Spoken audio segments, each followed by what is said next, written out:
Does this sound familiar? You've shelled out for the pricey STEM classes. You've bought every award-winning picture book.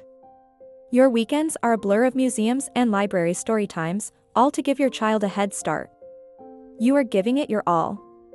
But what you get in return is a child who has a full-blown meltdown over the wrong color cup, gives up the second a puzzle gets tricky, and seems to tune you out when you try to reason with them. In the quiet moments after they've gone to bed, you ask yourself, where did I go wrong? Before you blame yourself, let me tell you a secret that most of the parenting industry overlooks. In the critical brain-building window before age 6, there is one thing that is 100 times more foundational than any academic skill, sport, or artistic talent. Get this right, and you are installing a top-tier operating system in your child's brain, one that makes learning everything else effortless. Tragically, 90% of well-meaning parents are doing it completely backwards, unintentionally pouring water on that new motherboard. This one thing isn't reading. It isn't coding. It isn't any class you can pay for. It is high-quality emotional connection. Why emotional connection is your child's source code? Let's look at a scenario that happens a million times a day. Your child is running at the park, trips, and bursts into tears. Here's what 90% of parents do: the lecturer, I told you not to run. See? Now you're hurt. Get up, you're fine, stop crying. The distractor, oh, don't cry, you're okay. Hey, look. Is that a puppy over there? Let's go get some ice cream. The denier, that was nothing. You're a big kid now, you don't need to cry over a little fall. Brush it off. Sound familiar? We instinctively want to stop the crying as fast as possible. We see the tears as the problem to be solved. But from a neuroscience perspective, all three responses are deeply damaging.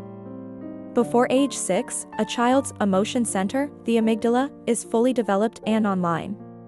It's like a powerful, wild horse. Meanwhile, their logic center, the prefrontal cortex, is still under heavy construction and won't be finished until their mid-20s. This means young children think and exist through their feelings. When they fall, what they feel is a flood of pain, shock, and fear. Our three common responses all send them the same devastating message: your feelings are wrong. Your feelings are an inconvenience. You should hide how you feel. When this happens over and over, their developing brain learns two things: I can't trust my own feelings. This leads to anxiety and people-pleasing later in life. My parents aren't a safe place for my true feelings. This is where the communication gap begins. A child whose emotional world is constantly dismissed is a child living in a state of internal chaos. How can we expect them to sit still and learn phonics when their very core feels misunderstood and unsafe? The 100x method, it only takes 2 steps. So, what does a high-quality, brain-building response look like? Let's go back to the park. Your child has fallen and is crying. The parent in the top 10% does only 2 things. Step 1, connect and name it. Get down on their level, look them in the eyes, and say in a calm voice, "Whoa, that was a big fall. It looks like that really hurt, and it was probably scary, too." This sentence is like a magic spell. It doesn't judge, fix, or deny. It simply sees their reality and names it. The moment you name the feeling, their wild horse of emotion feels seen and understood, and it immediately begins to calm down. They think, Mom/Dad gets it. Step 2, validate and support. Follow up by saying, it's okay to cry when you're hurt. I'm right here with you. When you feel ready, we can check out that knee together. This step builds an unshakable foundation of emotional safety. You are telling them, your feelings are welcome here. All of them. I am strong enough to handle your tears. You are not fixing the problem, you are being their anchor in the emotional storm. This teaches them resilience. This teaches them that they can overcome hard things because they have a safe harbor to return to. To wrap this up, your child can learn their letters a year later and be perfectly fine. But their core beliefs about themselves, their emotional regulation skills, and their sense of safety in the world are being wired right now. If you miss this window, it takes 10 times the effort to repair later.